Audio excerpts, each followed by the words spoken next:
विष्णु को दंडवत प्रणाम। नमो विष्णुपादाय कृष्णपृष्ठाय भूतले श्रीमते भक्ति वेदांत स्वामी इति नामिने। नमस्ते सारस्वते देवे गौरवाणी प्रचारिणे निर्विशेष शून्यवादी पाश्चात्य देश तारिणे। जगत गुरु शिल प्रभुपाद की जय। परम पूज्य भक्ति चारू स्वामी महाराज जी की सी चरणों में हमारा प्रणाम। हरे कृष्णा, सभी को दंडवत प्रणाम। हम लोग ने कल परसों सुना था, लगभग प्रतिदिन भक्त श्रील प्रभुपाद के कमरे में आकर कीर्तन करते। केवल इसी प्रकार वे उनके पास जा पाते। कुछ भक्त हारमोनियम भी बजाते, पर श्रील प्रभुपाद जो एक सिद्ध संगीतकारक थे, उनके उचित वादन न करने पर परेशान हो जाया करते। और अंततः उन्होंने कहा कि इस कमरे में अब कोई भी हारमोनियम नहीं बजाएगा। आज हम लोग इसके आगे से सुनेंगे। एक शाम को अपने बिस्तर पर जब वे आंखें बंद कर लेटे थे, तो उन्होंने किसी को हारमोनियम बजाते और कीर्तन करते सुना। मैं उनके बिस्तर के पास उनकी सेवा में बैठा हुआ था और उन्होंने मुझसे कहा कि मैं उस भक्त को जाकर हारमोनियम बजाने के लिए कहूँ। भरद्वाज प्रभु हारमोनियम बजा रहे थे। मैंने शिल प्रभुपाद का निवेदन बताया और वे तुरंत ही रुक गए। मैं शिल प्रभुपाद के पास वापस गया तो उन्होंने मुझसे धीमे स्वर में पूछा, वह कौन था? भरद्वाज प्रभु, मैंने उत्तर दिया, अरे वह बजा सकता है। शिल प्रभुपाद को हमस्तोत महाराज का कीर्तन भी बहुत पसंद था। महाराज की एक मधुर पर प्रभावशाली वाणी थी, साथ ही एक अद्वितीय ऊंचा और तीक्ष्ण स्वर था। शिल प्रभुपाद कई बार उन्हें बुलाकर उनसे ब्रह्म संहिता पढ़ने के लिए कहते। गोविंदम आदि पुरुषम तमहम भजामि। उनका सुर इतना हृदय वेदक था और उसका इतना रहस्यमय प्रभाव था कि आज भी जब मैं शिल प्रभुपाद को उनके कमरे में ध्यान मग्न बैठे हुए स्मरण करता हूँ, तो मैं हमस्तूत महाराज को अपने उदारत स्वर की मधुर वाणी में गाता हुआ सुनता हूँ।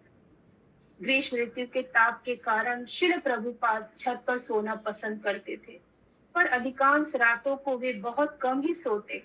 वे केवल श्रीमद् भागवतम का अनुवाद ही करते रहते। एक बार देर रात के 1 घंटे बाद तक अनुवाद करने के बाद वे अपने बिस्तर पर बैठे थे और उन्होंने मुझे अपनी पीठ की मालिश करने के लिए कहा। जब मैं उनकी मालिश कर रहा था, तो मैंने देखा कि गेस्ट हाउस में रह रहे भक्तजन अपने कमरों की खिड़कियों से हमें देख रहे थे। अनेक भक्त अमेरिका, यूरोप एवं ऑस्ट्रेलिया से आए थे, पर शिल प्रभुपाद की अस्वस्थता के कारण उन्हें उनसे मिलने का अवसर बिरला ही प्राप्त हुआ करता था और वे अब इस अवसर का लाभ उठा रहे थे। एक बार फिर से मुझे अपने सौभाग्य पर मान हुआ। शिल प्रभुपाद के 5000 से अधिक अनुयायी थे। वे उनके साथ एक क्षण का संग करने के लिए कुछ भी करने को तैयार थे। यूं तो मैं अभी इस्कॉन से जुड़ा था और अभी भी नौसिखिया ही था, परंतु मैं प्रतिदिन उनकी व्यक्तिगत सेवा कर पा रहा था। मेरी आशा उस समय आंदोलन से जुड़ी जाने की थी, जब शिल प्रभुपाद अमेरिका में अकेले थे और उनकी सेवा करने के लिए और कोई भी नहीं था। मेरा हृदय आभार से उठा। मैंने उनसे कहा, शिल प्रभुपाद, काश मैं उस समय आपके साथ रह रहा होता जब आप न्यूयॉर्क में अकेले थे। वे 1 मिनट तक शांत रहे, फिर उन्होंने कहा, मैं कभी अकेला नहीं था। कृष्ण सदा मेरे साथ थे। मैंने स्वयं को शिल प्रभुपाद की उन्नत स्थिति के समक्ष नम्न होते दे पाया। मैं समझ पा रहा था कि वे कृष्ण को इतने प्रिय थे कि कृष्ण व्यक्तिगत रूप से हर क्षण पर उनकी देखभाल करते थे। उन्हें हमारी किसी सेवा की आवश्यकता नहीं थी। वे तो केवल अहेतुकी कृपा करते हुए हमें उनकी सेवा करने का अवसर प्रदान कर रहे थे। मैं कृष्ण को निरंतर उनके अपने सौभाग्य के लिए धन्यवाद दे रहा था। एक दोपहर वरिष्ठ भक्तों से घिरे बैठे शिल प्रभुपाद आदि शंकराचार्य का महिमा गान कर रहे थे और उन्हें हमारे आचार्यों में से एक बता रहे थे।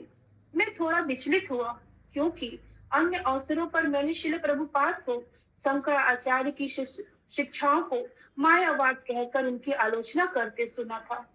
क्योंकि वहां बहुत सारे वरिष्ठ भक्त उपस्थित थे, मैं शांत रहा। पर उस रात मैंने हिचकते हुए शिला प्रभुपाद से पूछ ही लिया कि शंकराचार्य हमारे आचार्य कैसे हुए, जबकि उनकी शिक्षाएं शुद्ध भक्ति के विरुद्ध है।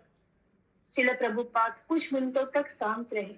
फिर उन्होंने मुझे देखते हुए कहा, क्या तुम जानते हो कि कृष्ण भगवान बुद्ध के रूप में क्यों आए थे?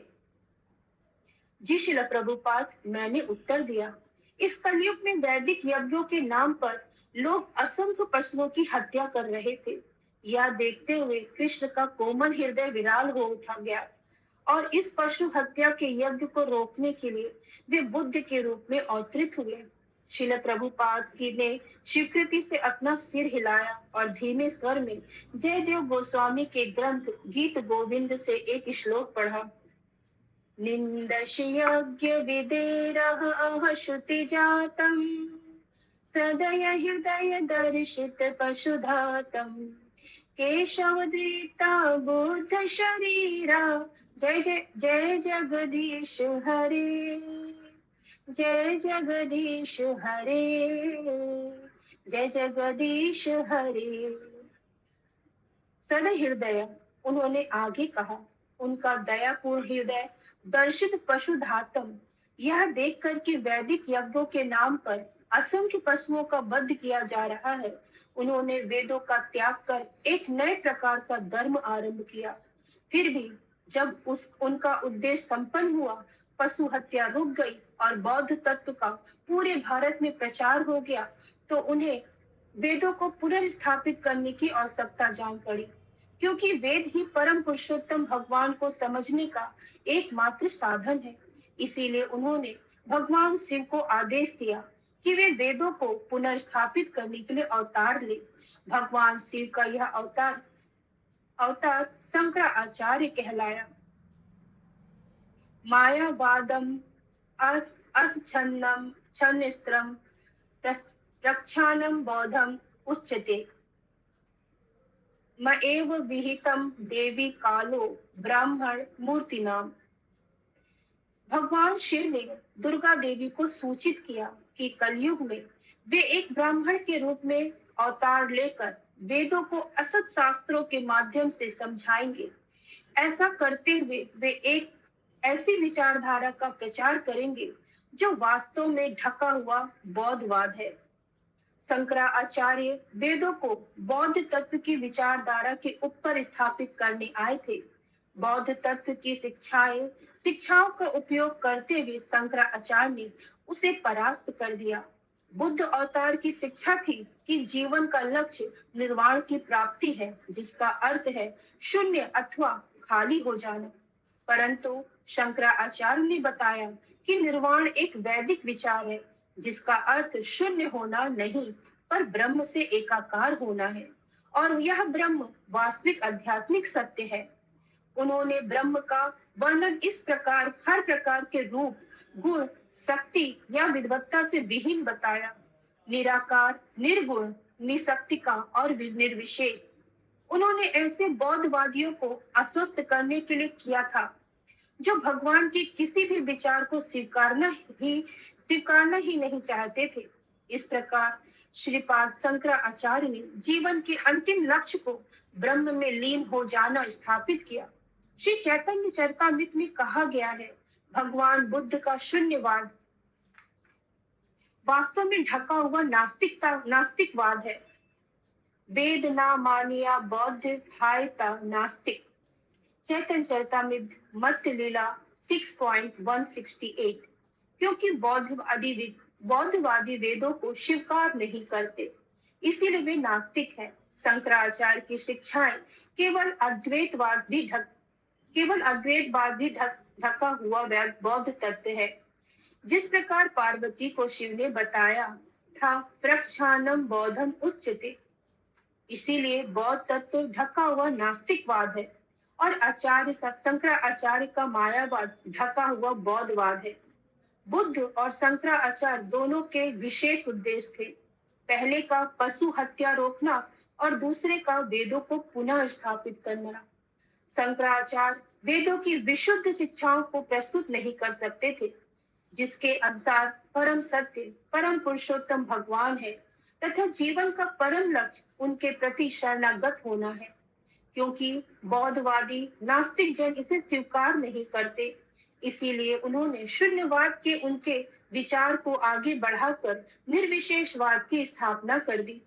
शंकराचार्य ने वेदों को स्थापित देने पर विभिन्न वैष्णव आचार्य, रामानुजाचार्य, माधवाचार्य, विष्णु स्वामी और निम्बरका आचार्य सभी ने विशेषवरवाद के वैदिक विचार को अपनी शिक्षाओं से पुनः स्थापित कर दिया। फिर शंकराचार्य के विचार और वैष्णव विचारधाराओं के बीच एक विवाद उत्पन्न हो गया, अर्थात निर्विशेषवादियों और विशेषवादियों के बीच। ऐसे समय पर श्री चैतन्य महाप्रभु ने अवतार लिया और एक ही समय पर समानता और भिन्नता की स्थापना करके इस विवाद को शांत कर दिया। इस विचारधारा को कहते हैं अचिंत भेदाभेद तत्व। यह एक उपमा के माध्यम से समझा जा सकता है। ढके हुए नास्तिकवाद बौद्ध तत्व की धरती पर शंकराचार्य ने वेदों की नींव डाली और उस नींव पर 4 वैष्णव आचार्यों ने अपने मंदिर बनाए और उन मंदिरों में श्री चैतन्य महाप्रभु ने श्री राधा कृष्ण के विग्रहों की स्थापना की। वास्तव में पूरी इमारत नींव पर टिकी होती है, फिर भी इमारत जितने ऊपर जाती है नींव उतने ही नीचे जाती है, जो देखने में विपरीत दिशाओं में प्रतीत होती है। इसी प्रकार शंकराचार्य की विचारधारा वेदों को वास्तविक शिक्षाओं की विपरीत जान पड़ती है। पर जब हम संपूर्ण वैचारिक विकास पर दृष्टि डालते हैं तो हम देख पाते हैं यह पूरे शरीर का एक महत्वपूर्ण अंग है। वास्तव में शंकराचार्य के प्रयासों के कारण ही वेद पुनः स्थापित किए जा सके और अंततः वैष्णवता को पुनर्जीवन मिला और उनकी पुनः स्थापना हो सकी। मैं शंकराचार्य के विषय में विकसित अपने कितने सारे कुविचारों पर मनन करने लगा। मैं श्रील प्रभुपाद के वाक्यों से स्पष्ट हो गए थे और मेरा हृदय उनके लिए एक बार फिर आभार से भर गया। शंकराचार्य स्वयं भगवान शिव हैं। श्रील प्रभुपाद ने कहा वे कृष्ण के महानतम भक्तों में से एक हैं।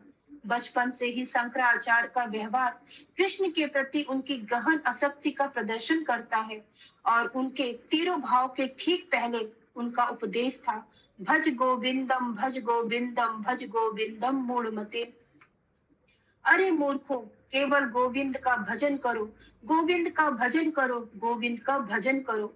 मृत्यु के समय व्याकरण का विवाद और शाब्दिक खिलवाड़ तुम्हारी रक्षा नहीं करेगा। श्री चैतन्य चरितामृत आदि लीला 7.114। जय श्री चैतन्य महाप्रभु कहते हैं तान दो से नाही तेनो आज्ञा करी दास आर ए सुने तार हाय सर्वनाश। शंकराचार्य का कोई दोष नहीं, क्योंकि वे केवल एक आज्ञाकारी दास हैं। फिर भी यह मायाभाष्य सुनता है उसका सर्वनाश हो जाता है। स्वरूप दामोदर प्रभु कमरे के अंदर आए, यह संकेत देते हुए कि मेरा सेवा काल समाप्त हो गया है, पर वे देख पा रहे थे कि श्रील प्रभुपाद मुझसे बातें कर रहे थे, तो वे बिना कुछ कहे नीचे बैठ गए। श्रील प्रभुपाद ने आगे कहा मायावादी केवल परम सत्य और जीव में समानता ही देखते हैं, परंतु वैष्णव भेद देख सकते हैं और इसी कारण दोनों के बीच मतभेद है। इसके परिणाम स्वरूप दोनों के बीच विवाद होते हैं, पर श्री चैतन्य महाप्रभु ने इस विवाद का उपाय निकाला जो उनकी विचारधारा अचिंत भेदाभेद तत्व है, एक ही समय पर एकता और भिन्नता। जीव और भगवान गुणात्मक रूप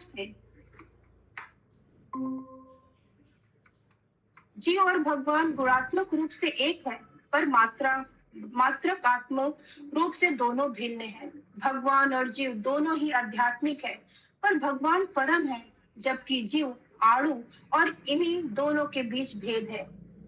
फिर उन्होंने मुझ पर स्नेह पूर्वक दृष्टिपात करते हुए कहा जाओ, अब तुम जाकर आराम करो। श्रील प्रभुपाद को रात में विश्राम करने में सहूलियत देने के लिए मैं उनके पैरों की मालिश किया करता था और सामान्यतः वे मेरे साथ बातें करते। एक रात उनके बिस्तर पर बैठे हुए मैं उनकी कोमलता से मालिश कर रहा था। वे शोक कर रहे थे, कितना कुछ करना बाकी है, पर मैं इतना बीमार हो गया कि और कुछ भी नहीं कर पा रहा हूँ। शिला प्रभुपाद, मैंने कहा, जो आपने किया वह अचिंतनीय है, अविश्वसनीय है। किसी ने भी आपके जैसी उपलब्धि प्राप्त नहीं की है। आपको ऐसा नहीं सोचना चाहिए कि आपके करने के लिए कुछ अनिवार्य कार्य बाकी है। आप बस केवल आराम करें। मैंने केवल 50% ही कार्य संपन्न किया है, उन्होंने कहा। अगला 50% कार्य है वर्ण आश्रम धर्म का स्थापन। वैदिक सामाजिक व्यवस्था जो 4 आध्यात्मिक और सामाजिक विभागों में विभाजित होती है। मुझे पता नहीं था कि क्या कहा जाए, इसीलिए मैं शांति रहा। इस्कॉन के भक्तों के लिए, उन्होंने कहा, पर हर कोई भक्त नहीं बनेगा। सभी लोग कृष्ण की शरण नहीं लेंगे। वे जो शरण नहीं लेते, 3 गुणों के अनुसार कार्य करेंगे। उन्हें उचित मानव सभ्यता में स्थित करने के लिए ही हमें वर्ण आश्रम धर्म की स्थापना करने की आवश्यकता है। उन्होंने लंबे समय तक इस पर बात की। मैं उनकी कुछ बातें समझ पाया, पर अधिकतर बातें मेरी समझ से बाहर थी।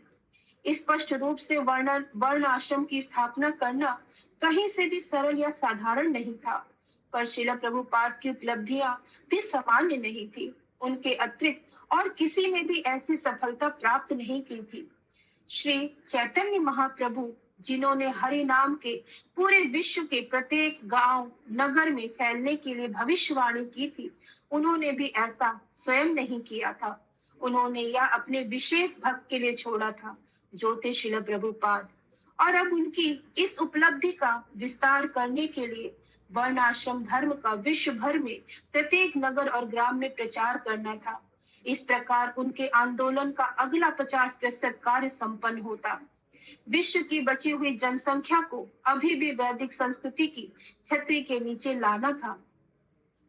ऐसा करने के लिए सरकार को भी कृष्ण भावना भावित होना आवश्यक था। सबसे पहले इस सांसारिक लोकतंत्र को जाना होगा। यह श्री प्रभुपाद के अनुसार शूद्रों के राज्य करने की व्यवस्था थी। क्योंकि अधिकतम जनता शूद्र थी, इसीलिए वहां भी लोकमत से सरकार स्थापित होती है।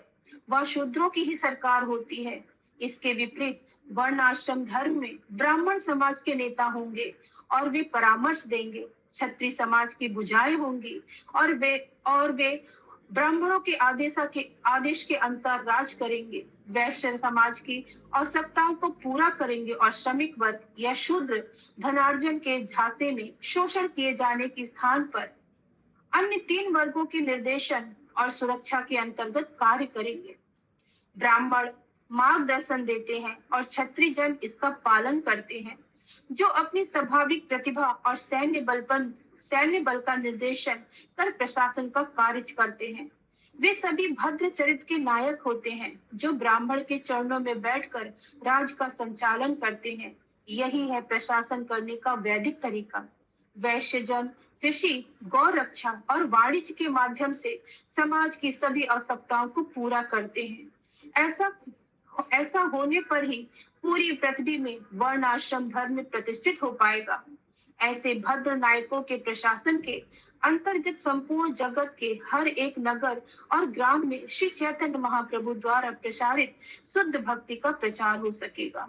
दुर्भाग्यवश जब ब्राह्मण इस कलयुग के प्रभाव के कारण पतित हो गए हैं, तो क्षत्रियों ने उनका मार्गदर्शन त्याग दिया और स्वतंत्रता से कार्य करने लगे, और साथ ही वे बड़े भोगी, कूड़तानासा और लंपट बन गए।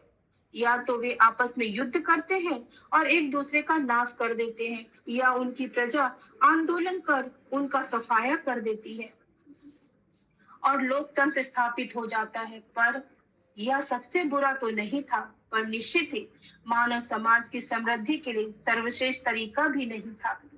सौभाग्य से हमारे पास शुद्ध भक्ति की स्थापना करने के लिए कौन है, परंतु सभी इस उच्च आध्यात्मिक मनक तक नहीं पहुंच पाएंगे और 4 नियमों का पालन करते हुए महामंत्र के 16 माला प्रतिदिन नहीं कर पाएंगे। वे निश्चित ही एक कर्मी और भोगी जीवन व्यतीत करेंगे। ऐसी जनता के लिए वर्ण आश्रम धर्म का ढांचा अत्यधिक आवश्यक है। श्रील प्रभुपाद बैठे हुए अधिक योगदान देने में सक्षम होने के कारण दुखी थे, अक्षम होने के कारण दुखी थे, पर मुझे पूरा विश्वास था कि उनकी सभी योजनाएं संपन्न होंगी। उन्होंने पहले ही इतना कुछ कर दिखाया था और अब यह हमारी निष्कपट इच्छा और परम दायित्व दोनों ही था। हम उनके बचे हुए कार्यों को संपन्न करें, यह कार्य था श्री चैतन्य महाप्रभु की भविष्यवाणी को सिद्ध करना, जिसके अनुसार विश्व के प्रत्येक ग्राम और नगर में कृष्ण भावनामृत का प्रचार हो। फिर भी यह तो स्पष्ट ही था कि श्रील प्रभुपाद हमारे साथ सदा नहीं रह पाएंगे और उनके द्वारा वारिस कौन चुना जाएगा, इसके लिए कुछ कल्पनाएं की जा रही थी। कुछ सोचने कुछ सोचते थे कि कीर्तनानंद स्वामी होंगे और अन्य सोचते थे सत्य स्वरूप महाराज चुने जाएंगे और कुछ सोचते थे कि वे तमाल कृष्ण महाराज होंगे। जब श्रील प्रभुपाद से यह प्रश्न किया गया तो उनकी प्रतिक्रिया थी, मेरे गुरु महाराज ने कोई वारिस आचार्य नियुक्त नहीं किया तो मैं कैसे कर सकता हूँ। तुरंत बाद ही श्रील प्रभुपाद ने इस पृथ्वी पर रहते हुए कि अपने 10 अग्रणी भक्तों को अपनी ओर से विश्व के अलग अलग भागों में दीक्षा देने के लिए चुना था और उन्होंने कहा कि वे उनके बाद अपने शिष्यों को शिक्षा दे सकते हैं। हमस्तूत महाराज उस सूची में नहीं थे, पर जब श्रील प्रभुपाद ने श्रीलंका में उनके सफल प्रचार के विषय में सुना तो उन्होंने तमाल कृष्ण महाराज से उनका नाम भी इस सूची में जोड़ने के कहा। हमस्तूत महाराज ने एक नास्तिक डॉक्टर अब्राहम कोवर को परास्त किया था, जिन्होंने यह चुनौती दी थी कि अगर कोई यह सिद्ध कर सके कि भगवान ने इस जगत की सृष्टि की थी तो वे उन्हें 1 लाख रुपए इनाम में दे देंगे। हमसदूत महाराज ने डॉक्टर कोबूर को पलटकर चुनौती दी कि अगर वे जड़ पदार्थ से जीवन उत्पन्न करके दिखाएं तो वे उन्हें 10 लाख रुपए देंगे। दोनों के बीच विवाद पत्रकारों में बड़ा लोकप्रिय रहा और हमसदूत महाराज ने डॉक्टर कोवूर को उस क्षेत्र के सबसे प्रसिद्ध सभागार में विवाद के लिए चुनौती दी। समाचार पत्रों के लेखों में हमसदूत स्वामी ने यह बताया कि यो तो वैज्ञानिक यह कहते हैं कि जड़ पदार्थ से जीवन आता है, पर स्वयं वे ऐसे कभी नहीं करके दिखा पाए। वे अपनी प्रयोगशालाओं में मनुष्य जीवन तो क्या एक मच्छर भी उत्पन्न नहीं कर पाए।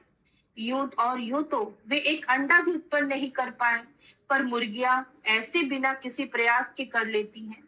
डॉक्टर कूबर इन तर्कों का उत्तर नहीं दे पाए।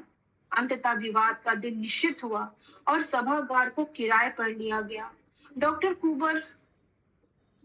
कुबूर आए ही नहीं। उनका कहना था कि वे बीमार थे।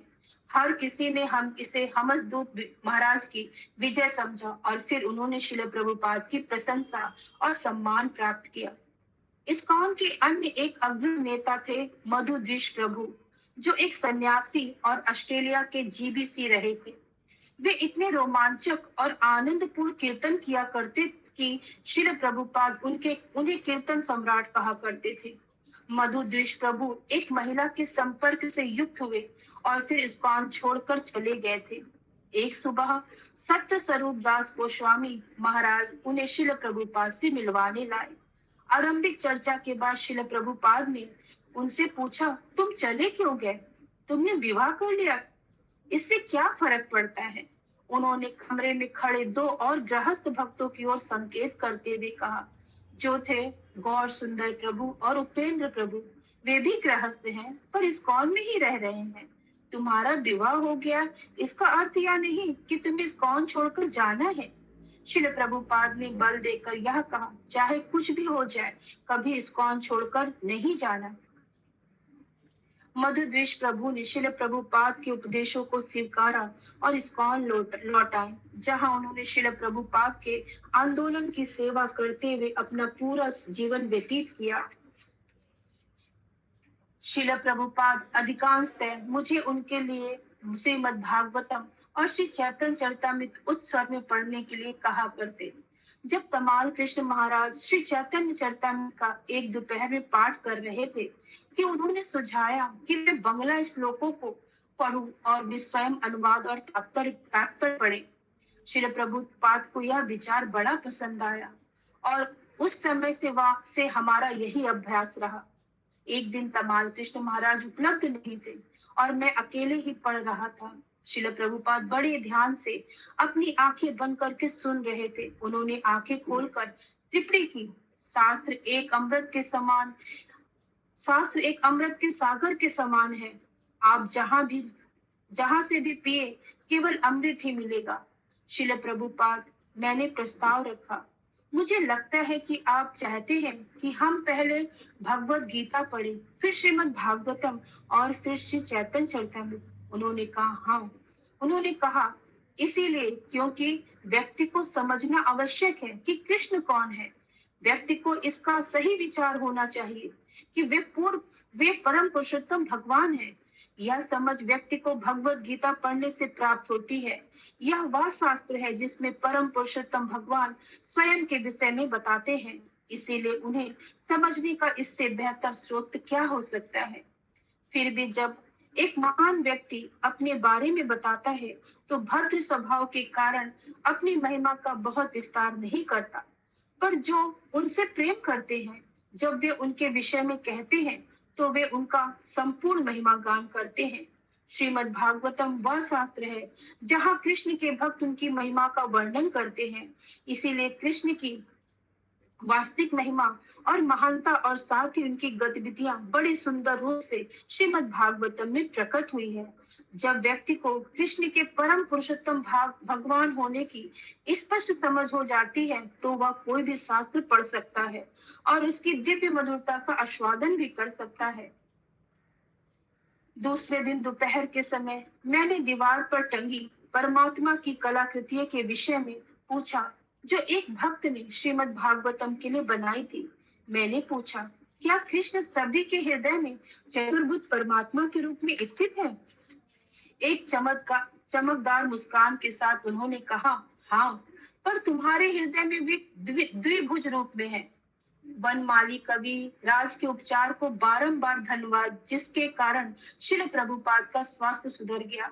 उनके पैरों की सूजन उतर गई और उनकी भूख भी बढ़ गई। यूं तो वे बड़े दुर्बल थे, पर उन्हें कोई अत्यधिक कष्ट नहीं था। जैसे ही वे बेहतर हुए, श्रील प्रभुपाद बेचैन से होने लगे और पश्चिम में जाकर प्रचार करने की इच्छा प्रकट करने लगे। उनकी योजना लंदन जाने की थी, जहां वे जन्माष्टमी और व्यास पूजा के लिए रुकते और फिर न्यूयॉर्क में गीता नगरी कृष्ण समुदाय में जो पेनिसिल्वेनिया में स्थित था। इसके बाद वे लॉस एंजलिस और फिर हवाई जहां जाकर वे श्रीमद् भागवतम का अनुवाद करते। जब मैंने वनमाली कविराज को श्री प्रभुपाद की योजना के बारे में बताया तो वे इसके लिए बिल्कुल विरोध में थे। उन्होंने मुझसे कहा, कृपया उन्हें अभी जाने ना दे, उनकी स्थिति सुधर रही है। शीत ऋतु में मैं उन्हें मकर ध्वज दूंगा। जब तक उनका स्वास्थ्य सुधर जाएगा। मकर ध्वज बड़ी तीव्र औषधि है, पर सर्दी इसके पाचन में भी उनकी सहायता करेगी। इससे उनकी सेहत पुनः जीवित हो उठेगी। मैंने तमाल कृष्ण महाराज को कविराज की योजना बताई, पर महाराज ने कहा कि श्रील प्रभुपाद पश्चिम जाने के प्रति इतने दृढ़ थे कि कोई भी उनका निर्णय नहीं बदल सकता। श्रील प्रभुपाद की बातों से मैं यह भी जान पाया था कि श्रील प्रभुपाद ने जाने का मन बना लिया है। एक सैनिक को बिस्तर में मरना पसंद नहीं, उन्होंने कहा था। उसके लिए रणभूमि में प्राण त्यागना गर्व और सम्मान की मृत्यु होती है। वे बिस्तर पर लेटे रहने से तंग आ गए थे और अब रणभूमि में जाकर लड़ने को दृढ़ संकल्प थे। जब श्रील पाद के जाने का समय आया, तब मैं उनके चरणों में बैठा था और वे अपनी कुर्सी पर बैठे थे जाने को तैयार। तुम साथ नहीं चल रहे? उन्होंने पूछा। श्रील प्रभुपाद, मैं नहीं चल सकता, मैंने उत्तर दिया। मेरे पास मेरा पासपोर्ट नहीं है। ठीक है, तुम मुझे हवाई में मिलना। हरे कृष्णा। सभी को दंडवत प्रणाम। नमो विष्णुपादाय कृष्णपृष्ठाय भूतले श्रीमते भक्ति वेदांत स्वामी इति नामिने। नमस्ते सारस्वते देवे गौरवाणी प्रचारिणे निर्विशेष शून्यवादी पाश्चात्य देश तारिणी। जगत गुरु शिल प्रभुपाद की जय। परम पूज्य भक्ति चारु स्वामी महाराज जी की जय।